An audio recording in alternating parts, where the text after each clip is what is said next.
Durand cup ലോകത്തിലെ ഏറ്റവും പഴക്കമുള്ള ടൂർണമെൻറ്റുകളിൽ ഒന്നാണ്. ഏതാണ്ട് 131 വർഷം മുമ്പാണ് നമ്മൾ ഡ്യൂറൻഡ് കപ്പ് സ്റ്റാർട്ട് ചെയ്തത്. പ്രാവശ്യത്തെ ഡ്യൂറൻഡ് കപ്പ് ജൂലൈ 27-ാം തീയതിയോടെ സ്റ്റാർട്ട് ചെയ്യുമെന്നാണ് നമുക്കറിയാൻ സാധിക്കുന്നത്. എന്തായാലും ഇപ്പോൾ ഇതിൻ്റെ പ്രോബബിൾ ലിസ്റ്റ്, അതായത് വെന്യൂസിൻ്റെ പ്രോബബിൾ ലിസ്റ്റ് ഇപ്പോൾ പുറത്തേക്ക് വന്നിട്ടുണ്ട്.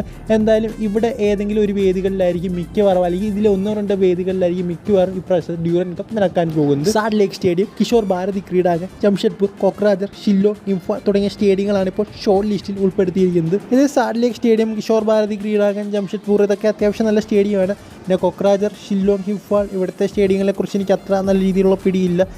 എന്തായാലും നല്ലതായിരിക്കുമെന്ന് വിചാരിക്കാം. എന്തായാലും ഡ്യൂറൻഡ് കപ്പൊന്നും മോശം വേദികളിൽ നടത്താനുള്ള സാധ്യതകൾ കുറവാണ്. നമുക്കറിയാം കേരളത്തിൽ ഒരു വട്ടം എനിക്കൊന്ന് ഡ്യൂറൻഡ് കപ്പാണോ സൂപ്പർ കപ്പാണോ ഏതോ ഒരു കപ്പ് നടത്തിയിരുന്നു. എന്തായാലും വളരെ മോശം രീതിയിലായിരുന്നു നമ്മുടെ ആ ഒരു സ്റ്റേഡിയങ്ങളുടെയൊക്കെ അവസ്ഥ. EMS സ്റ്റേഡിയം, അതുപോലെ തന്നെ നമ്മുടെ മഞ്ചേരി സ്റ്റേഡിയങ്ങളുടെയൊക്കെ അവസ്ഥ എന്തായാലും അതുപോലെ ആയിരിക്കില്ല എന്ന് നമുക്ക് വിശ്വസിക്കാം. എന്തായാലും അതുകൊണ്ടൊക്കെ ആയിരിക്കാം കേരളത്തിൽ ഇപ്പോൾ ഇങ്ങനെ ഡ്യൂറൻഡ് കപ്പ് സൂപ്പർ കപ്പൊക്കെ നടത്താൻ കൺസിഡർ ചെയ്യാത്തത്.